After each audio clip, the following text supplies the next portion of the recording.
Libertarians, welcome to another edition of Anarchast, your home for anarchy on the internet and on over 140 radio stations in the U.S. and on satellite radio around the world. And we have a returning guest coming in. His name is Sieg Pedde. He's probably the fastest returning guest I think we've ever had on. We just had him on in October of last year when I was just curious to find out about how he had been one of the founders of the Libertarian Party of Canada back in 1973. And it was a very interesting story. And that actually led to him coming down to Acapulco here in Acapulco. And then it was when I talked to Walter Block just a few months ago that Walter sort of talked me into, why don't we all run for the Libertarian Party of Canada and try to get this thing rolling, like really rolling, like get it on the national stage in Canada. And so I did. And then I started to tell other people that if they live in Canada and they're libertarian, they should run as well, because if we have one in every riding, they can't ignore us. And then we'll be out there speaking libertarian ideas directly to the public through the media and direct. And it's really caught on to the point now where we've had numerous past Anarchast guests who have decided to run, including Julia Cheriansky and Victor Pross. And there's a number of others as well that I haven't even told anyone about yet. And then Sieg has said that he's the founder of the Libertarian Party of Canada, one of the founders in 1973, and he has decided to run now too. So I had to have you back on, Sieg. How are you? I'm very good, thank you. And given that this is Canada, and we're all Canadians, can you see this? Oh, yeah. Even Jeff Berwick knows all about Tim Hortons, eh? Oh, yeah. I remember 8 in the morning or 7 in the morning after my 6 o'clock hockey game in the pitch black, sitting in the Tim Hortons, having my Boston cream donuts and my hot chocolates in the Great White North. Well, that's right. And in the spirit of capitalism, I think that they should send us a few cases of donuts and some coffee for free. What do you think of that idea? I think we should send them to the police. You know, they're the ones who really like the donuts. But well, there you go. Just feed the stereotype, right? Well, it's not just a stereotype from what I can tell. Anyway, I don't want to talk about cops. That's negative kind of stuff. Right. Government policing, communist policing. Yeah, let's talk about positive things. First of all, you're going to run for the Libertarian Party. I don't know if I know you've run in the past. I don't know if you ran in the last election. Tell us about how you came to that decision. Well, I did indeed run in the past, but that was in 1974. My campaign slogan at that time was 1984 is only 10 years away, and of course that was lost on just about everyone. And so here I am again so many years later, and some things have changed a lot. There's certainly a lot more libertarian rhetoric these days than there was back then. You and I talked about that last time. Have things really changed? No. Not in any significant way. However, I think that because of the momentum that we have this time, we might actually be able to reach a few more people. Tim Owen is very articulate and presentable. He's a very smart guy. I've not met him in person, but he looks like he's right on target. And with you involved and all the attention that you're able to generate, and some of the other people, like you mentioned, Julia Turiansky, and so on, I think we can touch a few people. Will we convince people? Remains to be seen. But certainly we'll give it a good shot, and I'm happy to be part of it. Yeah, that's great. So sort of like you're coming home to the party you started. It must be just sort of interesting for you to sort of see this getting some sort of momentum again more than 40 years later after you tried to do the same thing back then, and it just wasn't quite the right time. Mm-hmm. Well, there were 9 of us that actually started the party back in '73, and I don't think any of us really knew what to expect. In many ways, I don't want to speak for everyone else, but I mean, I will admit to having been quite naive to think that people will recognize a good thing when they see it or hear about it, and that, of course, is not always the case. But I think that all of us that were involved in starting the thing are proud of the fact that it's still alive today. I mean, that's quite an accomplishment. And we have some very able people now that are working in the background in the party, and of course, people that are running as candidates. So let's see what happens. I think it'll be fun. Maybe we'll do some good. Yeah, I hope I'm not 40 years from now talking to somebody on some YouTube channel saying, and they're like, well, you tried to run 40 years ago. How'd that turn out? And it's way worse now. We live in slave camps, like completely. We're all in chains and everything. I hope it doesn't turn out that way, but I don't think it will. I think there is, I don't know if you've noticed this, it's just a general upswell in people understanding this, people looking for new solutions. And of course, none of the old political solutions ever worked, and they never will work because of what they are. They're not set up to help people. They're set up to steal from some people and give it to other people and beat those people up and not those people up sometimes. And I think people are starting to realize that. Yeah, I agree. Just before we connected on Skype here, I was reading some quotes about government. And there are so many quotes about government, about all kinds of things about government, that people actually realize how ineffective they are, how stupid a lot of the policies are, and yet nobody ever wants to make a change. Here's a good one by Will Rogers, for example. I don't make jokes. I just watch the government and report the facts. That is as true today as it was, back in the 1930s. And we just have to show people that I think you actually used the phrase that government is an unnecessary evil as opposed to a necessary evil. And I agree. And we have to make more people aware of that they're not doing us any good. They're holding us back. They're aggravating the hell out of us. And, let's vote them out. And I know that there's a certain amount of irony in the fact that we are now running for government. But I assure you, and I feel you feel the same way, I don't want to go in there and run people's lives. I want to wind things back to a sustainable level, and where even those people that don't like any government at all will say, okay, I can live with this. This is the government is no longer as intrusive in my daily life as it was before, and it's okay. It's let's just leave it at that. Yeah, that's sort of how I think as well. I'm mostly in this to get attention to it and try to get people to understand, or people to realize that if we can do something like this in Canada and get a lot of people involved, it has the potential to change things. And I think it really will. And I think the Libertarian Party of Canada, no matter what happens in this upcoming federal election, it will grow from here the same way that the Ron Paul thing grew from 2008 to 2012. Now it's sort of morphed into Rand Paul, and so that's where it's getting a little weird now. But I think there's nothing but downhill from here, or so I guess uphill, depending on how you look at it, is going to rise from here, libertarianism around the world. And we're seeing that. I just saw a poll of college students in the U.S., and normally I don't even listen to a poll of college students because usually they're so stupid that they don't really have any real good opinions I care about. But it was quite interesting because they asked, they had this big long list of people that they either really like or don't like, or really respect or don't respect. And the first 10, there was only one politician on it, and that was Abe Lincoln. And of course, most people don't really know exactly who Abe Lincoln was, or they probably wouldn't have him on the list. And all the rest were like all these sort of people like Martin Luther King and Gandhi and John Lennon, and all these people talking about peace and love, and they're definitely not talking about politics. And then all the ones at the bottom were all politicians. It was George Bush, I think, was at the very bottom. Then there was Stalin and Mao and all these other people. So there is this awakening. People are awakening, and so that's why I think it's important we get involved, because of course change doesn't happen unless you do something. You actually have to make change happen. You have to actually take action. Mm-hmm.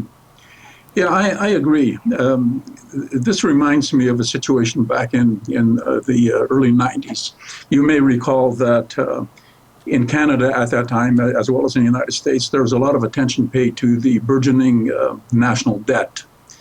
And so one of the things that I did, and I wasn't alone, but other people did things their own way, but my son was, I think, 8 or 9 months old at the time. So I wrote a letter to all of the MPs in Canada as if he were writing it. And it's, started out, hi, my name is Zachary, and, I'm 8 months old, and I'm concerned about where this country is going, and the national debt is getting higher and higher, and so on and so on. And now in Canada, because there was so much attention paid to this, the politicians actually did listen. The national media picked up on this stuff. I was on TV, I was interviewed in various periodicals. And ironically enough, Paul Martin, who was the Liberal finance minister, did a lot of things to wind this down. And now we still have way too much debt. The Canadian national debt right now is somewhere north of $60 billion. $600 billion. Yeah, and now, I was going to say. If we compare us to the United States, which has roughly 10 times the population, then the Americans should have, $6 trillion. In fact, they're about 18 trillion. So if you look at it purely as a mathematical exercise, we're doing better.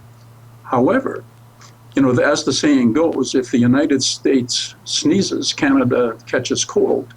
Whatever is going to happen there, and something dreadful is going to happen, I'm convinced of it, then we are also going to suffer. And we have to get our house in order. And that includes not only financially, but we have to have the ability as business people and as employees and contractors and whatever else to structure our lives in such a way that we can live through whatever comes. Yeah, absolutely. I've been talking a lot about that because I've been thinking about how I'm going to talk to Canadians to try to tell them how bad it could get and how there is still a chance to try to somewhat salvage things. And your point about Canada being intricately tied to the U.S. is very well taken. 90% of Canadian trade is with the U.S. And as you said, I write the dollar vigilante. I'm talking about the U.S. dollar collapse that's coming and the complete wipeout in the U.S. So that's going to completely decimate the Canadian economy as well. So there's going to be some Canadians watching this who are interested. They're libertarians. They might even be anarchists, but they might just be libertarians who believe in a minimal government, which I'm fine with. I hope we can get there. And they might be saying, well, Canada, it's quite a bit better in this way. It doesn't have as much debt as the U.S.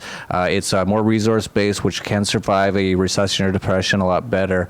But like I just pointed out, 90% of trade is with the U.S. And another thing that Canadians don't realize is that it was in the 1980s that the Canadian government sold all their gold. Canada is one of the only countries on earth that has no gold backing its currency. The only thing backing the Canadian dollar are U.S. dollar reserves. So when the U.S. dollar collapses, the Canadian dollar will likely collapse. So your point is very well taken that Canadians, it is a little better. And actually, I will say this as well, being from there and actually knowing a little bit about the economy and the people, that it's a little bit better. It's not quite as pro-war, although that's changing. It's not, the government isn't quite as overarching. The police state isn't quite as bad, but I can see they're all moving in that direction. So Canadians kind of might sit a little proudly on that and say, hey, look, we're a little bit better than the worst country in the world, the U.S., and go, hey, we're great. No, you're not great. You're just a little bit better. And if you don't smarten up and change the country dramatically, you're going to go down with the U.S. So that's one of the things I've been sort of trying to get across to Canadians who think that they're going to be able to survive even if the U.S. collapses is no, you're not. And you got to get the house in order now. And so I actually did a video, which is going to be on Richard Heathen's Liberty Machine News. He asked me to do like a 2-minute just sort of thing, explaining myself to your average Canadian voter about who I am and what I want to do. And I said in that video, I said, there is a chance that Canada can survive this coming collapse that's coming.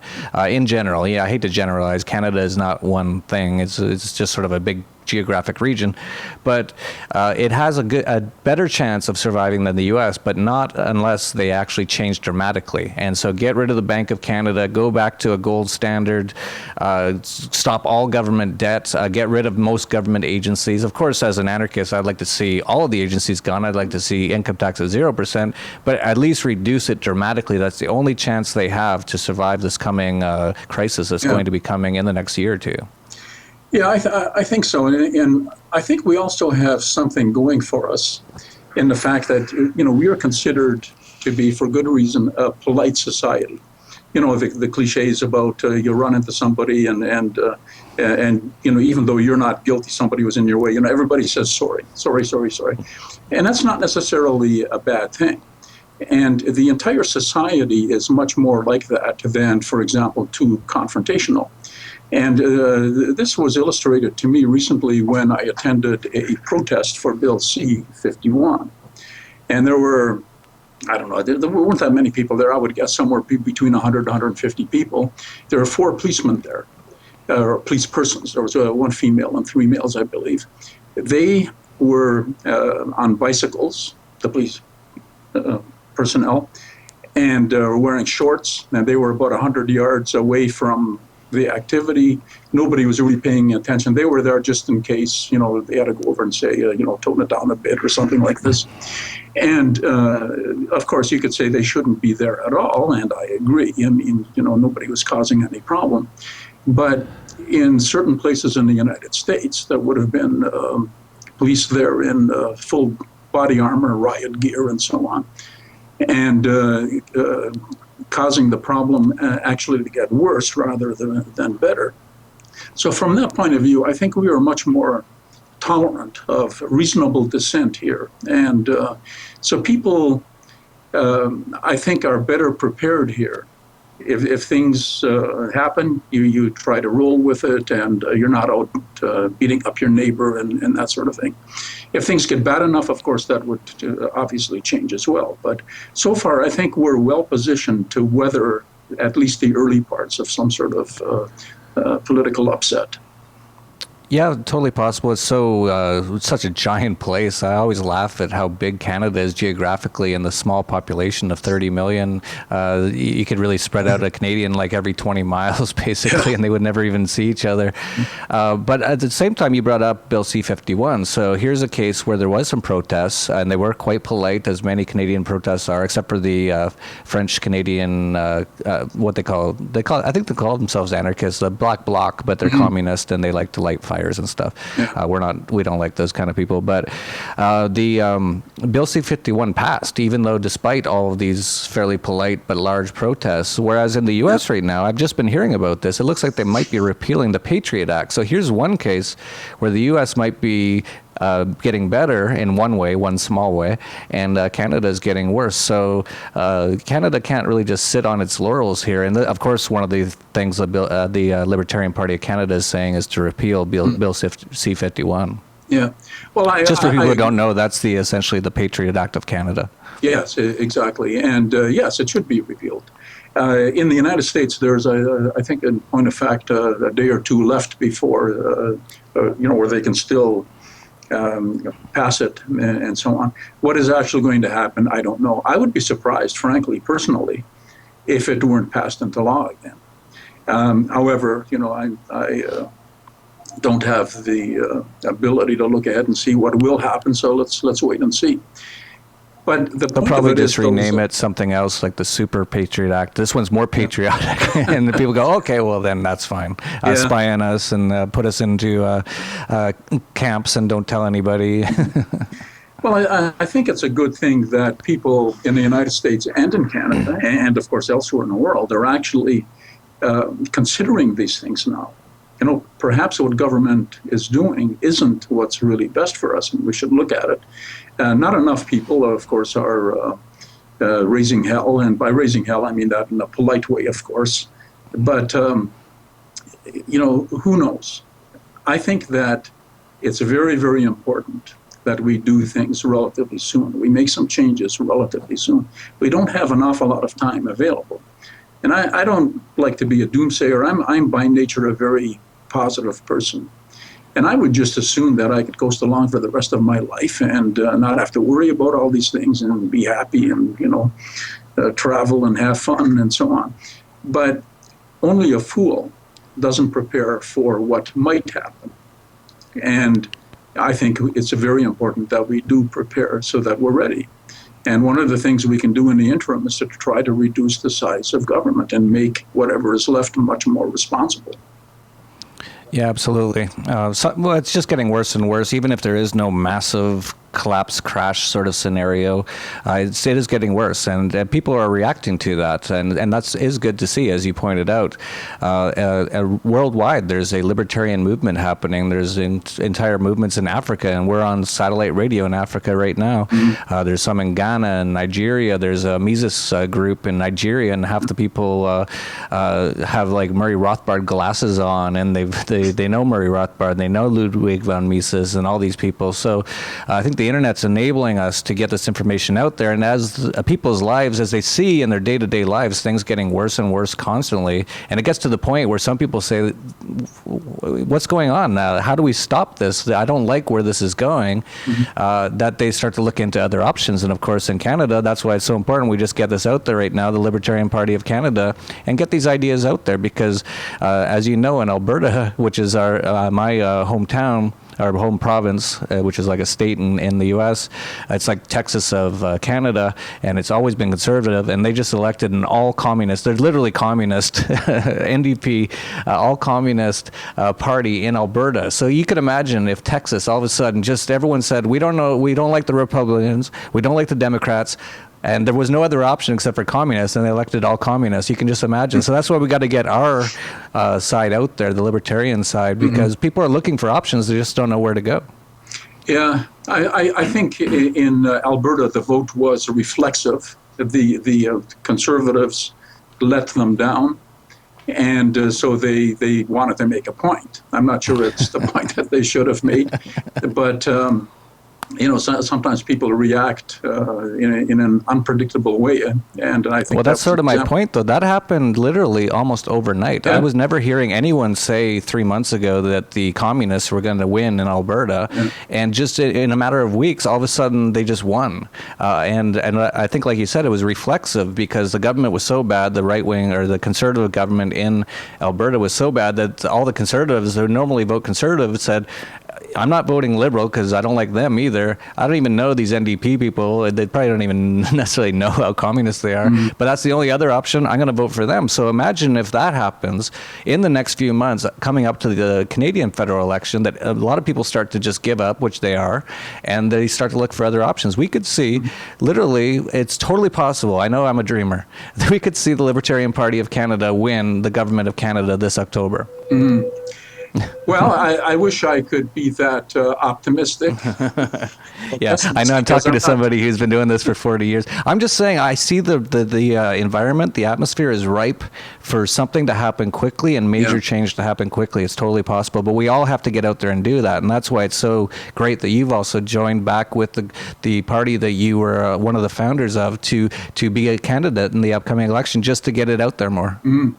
Well, we'll certainly do our best. And there are, of course, numerous issues. There's not just the C-51 and the state of the economy and all that sort of stuff. But it's even Canada's vaunted healthcare system. And I mean, it's if you have a trivial problem, you just want to go see a doctor and you've got a cold or something like that, it works fairly well. However, the per capita cost is something like $6,000 a year. And in my particular case, up until the time I was 23, I had been to the doctor twice in my life. Once when I had the whooping cough as a child, and once when I was trying to get status as a mature student to attend university. And and even today, I rarely go to the doctor. Just recently, I was referred to a specialist. And nothing serious, but I have to go. So you can imagine, knowing about the system here in Canada, how long it's going to take. The appointment is for January. So today is May, and the appointment is in January. Now, if it was something serious, you could be dead in the meantime, several times over. Yeah, you should have, if you knew about this at the time, you should have gone when you were here in Acapulco. You just go, I had a friend, who's quite a wealthy friend, not that that has anything to do with it, but we were on his yacht here. He was coming through Acapulco, and he's worth, he's from Canada originally, and he's worth tens and tens of millions of dollars. And he was complaining about his back, and I've known him for 20 or 30 years. I said, you're always complaining about your back. Have you even looked into it to see if you can fix something? And he said, no, every time I go in Canada, they say I have to wait a year or two to get an MRI. And there was this Mexican girl who was on the boat, and she overheard us, and she said, "What?" And he said, "Yeah, it's like a year or two to get an MRI." And she said she just got on her phone and called a doctor. There was a doctor on the boat in about 10 minutes. He looked at him and he said, "Yeah, we got to take a look at this. We're going to need an MRI." And my friend who's from Canada said, "Oh, I can't wait around for, months or years." And he said, "No, let's go right now and get an MRI. It's about $300, right?" Yeah, yeah. Oh, It's just exactly. It's really, really bad. And there are better ways to do this. And an interim step would be simply to make it possible for private clinics and private facilities to charge whatever the market will bear, and for people to go there if they wish. It's not compulsory, and you're not taking anything away from the other system, but it just gives you the freedom to do that. And that would be a good interim step. And that way I wouldn't have to wait until January to see a specialist, and other people who have much more serious problems would get the attention that they need. So that's another of some serious problems that need to be addressed in Canada. Yeah, absolutely. And it should be just obvious. It doesn't hurt anybody. That for all the people who believe in their state's national medical care, which I think is just horrible anyway. I've got so many horror stories about it. But if you actually really believe in it, why wouldn't you let people, if they want to pay? They're still going to pay for your stupid, really bad communist-style healthcare. But at the same time, they're actually going to get fixed. They're going to have their medical problem fixed. They get the best of both worlds, and it actually improve the economy because people will come to Canada, the doctors will come to Canada. This is just obvious stuff, but for some reason, because people haven't heard this before, because all the other political parties, they never bring this stuff up, and that's why there's such a, everything the Libertarian Party of Canada is saying just makes total common sense. If anyone actually can hear about it or find out about it, I think your average person would go, "Yeah, that makes total sense." Yeah, I think so. There are a lot of things that could be changed quite simply. And, one of the things I think a lot of people fear is that if, for example, let's just say the wildest possible thing happened and there were a libertarian government in Canada, that suddenly everything would be chopped and everything would be dropped, everything would be decimated. And that's not the case. I mean, you have to dismantle things in an orderly way, because there are a lot of innocent victims that subscribe to the system, whatever it is. The people in the government know what they're doing, the bureaucrats know what they're doing, they wouldn't lead us astray, and so on. And they make decisions which are very important to their lives and to the lives of their family. And you have to take these things into consideration. And that's not to say that you kick the ball down the field for, another 10 or 20 or 30 years. Obviously, things have to be set in motion. But it wouldn't be a wholesale sort of thing where just everything is dismantled overnight, although I can think of a few things that could be done like that, and it wouldn't cause any problems at all. In fact, it would improve things immediately, like marketing boards, for example, and that sort of thing. And But I think we have not only people in the party that know a lot about these sorts of things, but also we have access to the information, we have access to thinkers. There are a lot of people that are libertarians that would be very helpful to us and guide us. And I think we could do a very, very good job as a party and individually, any of us who did manage to get in and get a seat. Yeah, I've heard all kinds of different angles on this, being an anarchist and being very involved in the anarchist community, that some people say, well, why would you get involved? You're only going to be reducing it slowly. We want to get rid of it completely. It's like, well, you can't. You just can't. It's just not going to happen. You have to sell people on the idea first. They actually have to make it happen for themselves. Exactly. And that's why getting this information is out there is so important. They just don't know that a private medical system works a lot better than a completely communist medical system. They just have never heard that. They've been indoctrinated their whole lives. So for us to come in there, even if we did get elected just because everyone wanted to try something new, we couldn't just say, okay, everything's closed. There'd just be widespread panic, chaos across Canada as all the people who are, you live off the system, they just start just killing people. Like, you know, we have to be very careful about how we dismantle this system. If what we want is the best thing for the most amount of people possible, and hopefully for everybody, is to we have to slowly move towards that. And then you have these other people who tell me that what you're trying to do is you're trying to force anarchy on people. So you're going to get in there and force them to be an anarchist. And because we're anarchists, we don't believe in using initiative violence or coercion to make people do things. And I agree with that. Yeah. And that's not what I'm trying to do. And that's why I say it's so important to educate people, get them to a point where they understand it and they want it, and then you can make it happen. Then maybe some of us, I probably won't be very involved. I don't want to be involved in the political system. I just want to get this, I want to get this information out there, and then hopefully other people run with the ball, and then they can hopefully, as carefully as possible, make this transition from a very government controlled system to a very free market system without too much bad things happening, because any transition is going to be difficult for sure. Absolutely. And I think what frightens a lot of people, too, is that when they think that you would privatize a lot of things and allow people to make their own arrangements wherever they wish, that somehow would subject the population to all kinds of abuse, overcharging, and all that sort of stuff. But the reality is that it's those companies that work most closely with government and that are protected, either given monopolies in a certain area, like the utilities, for example, or are subsidized in such a way that they can be not only price competitive with their free market competitors, but actually more so have a larger advantage. And it's this sort of favoritism that has to be gotten rid of. Some people get upset, for example, about welfare, giving people money that they haven't earned and so on. That's one issue, but the other issue that a lot of people ignore is that corporations also get welfare. They get subsidies. They get all kinds of preferential treatment, tax abatements, you name it. There's probably 1,000 different ways that they can get benefits at the expense of the taxpayer. That has to stop. It's you and I, or at least taxpayers in general in Canada that are paying for all this nonsense. And corporations should not get preferential treatment. And that includes not only not getting the cash and so on, but also not getting the preferential treatment and, special exemptions and all that sort of stuff.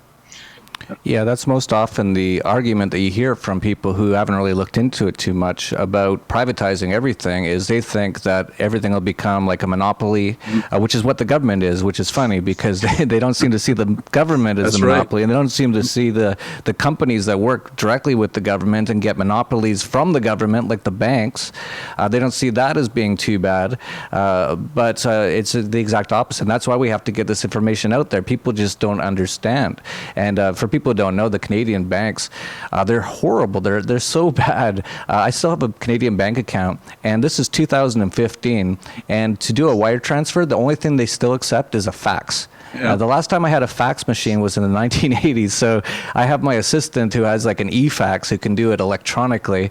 And then whenever they receive it, they usually call us on a telephone and tell us they can't read the fax because the fax technology isn't very good, so it's always kind of sloppy.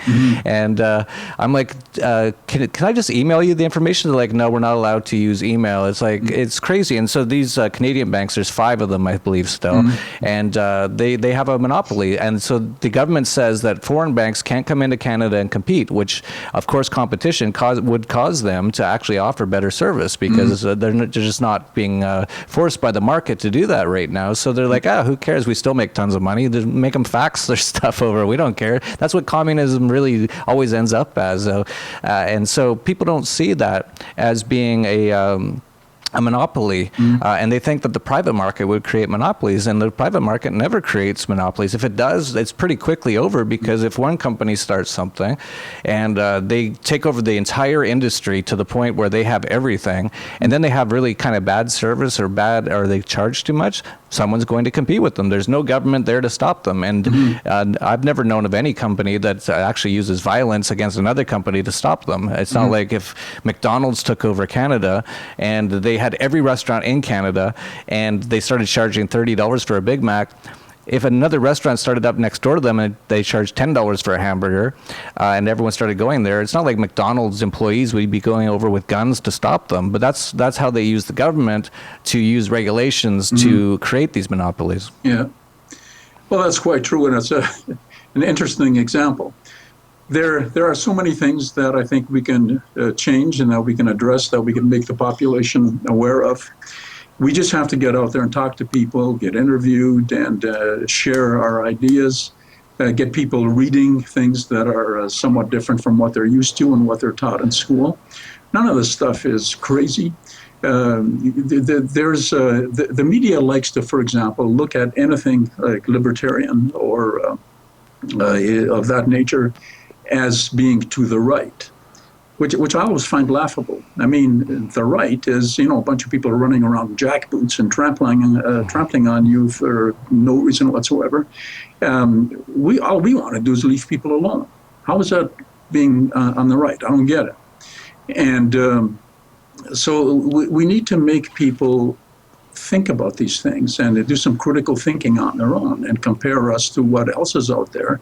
The liberal side of the spectrum, they trample, mostly economic rights, and the right side of the spectrum, the conservatives, they trample mostly, sort of what we would consider to be individual rights. And we don't want to trample anybody's rights. Let's let everybody live in peace. Laissez-faire, as they say. There's a good French word. I think it's important in Canada. And let's leave everybody alone as much as we reasonably can and work towards something better.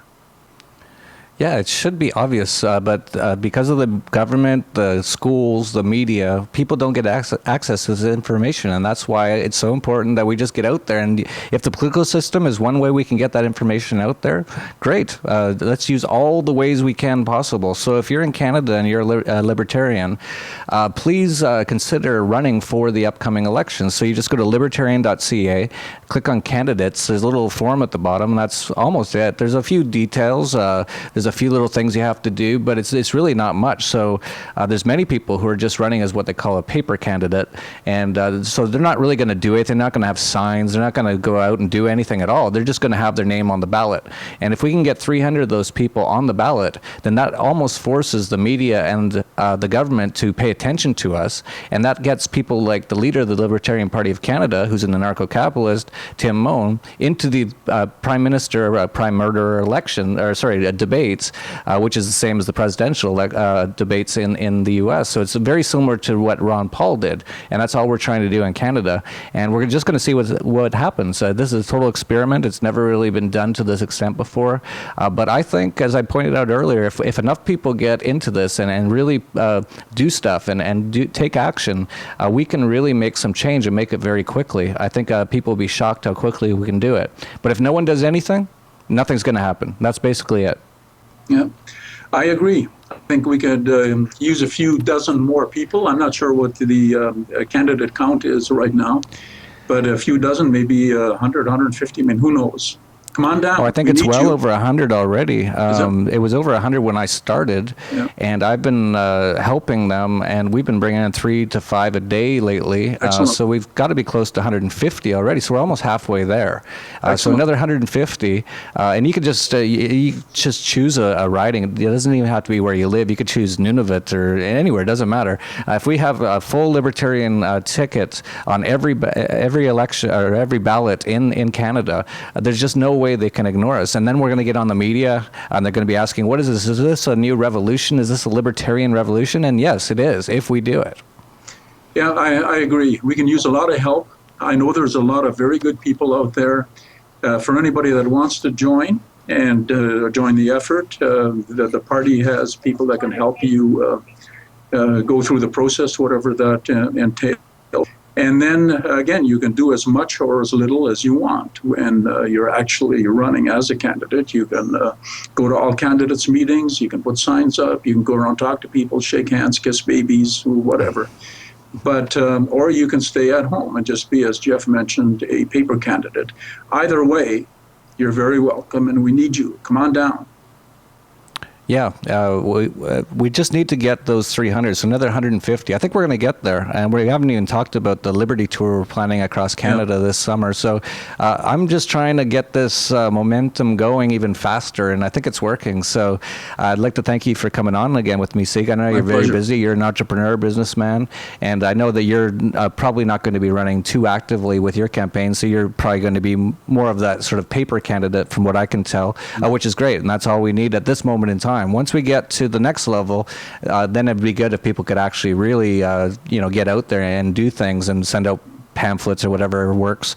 But at this point, that's all we need. So I'd like to thank you again, Sieg. Always great to talk to you. Is there anything else that you had on your mind you wanted to wrap up with?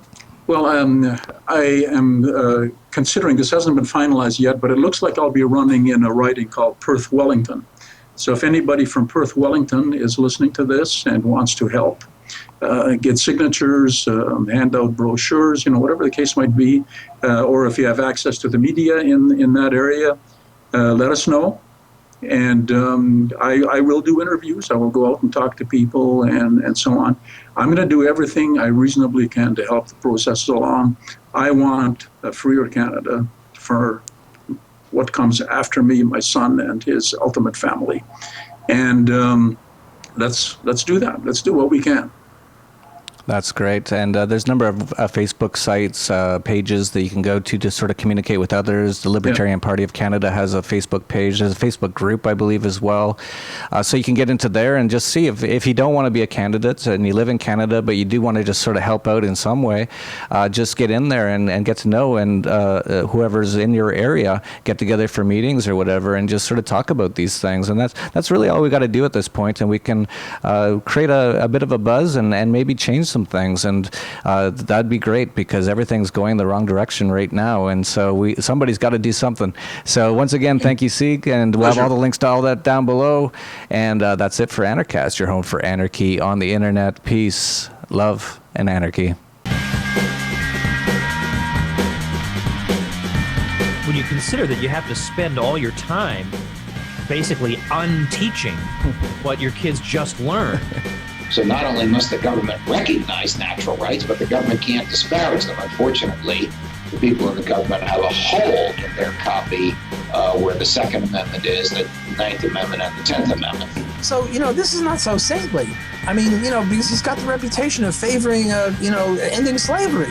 But he wasn't an opponent of slavery. The abolitionists were opponent of slavery, but not Abe Lincoln. I mean, the actual argument and the explanation is pretty darn simple. I mean, it's so simple as to almost be self-evident. I mean, things like self-ownership and the non-aggression principle, it takes about 3 seconds to demonstrate that government can't be legitimate. Well, I think human beings have the right to shape their own reality. And that's what's been taken away from us. We are participating involuntarily in a system that shapes our reality for us. And the first step is to not allow that. You're paying off your debt, you have to pay off your car loans, your mortgage, you have to maybe even live with your parents, and then you look back at your life and you did nothing. You never challenged yourself, you never experienced anything, you never lived your life because you kept doing what the machine told you to do. From Acapulco, Mexico, this is Anarchast.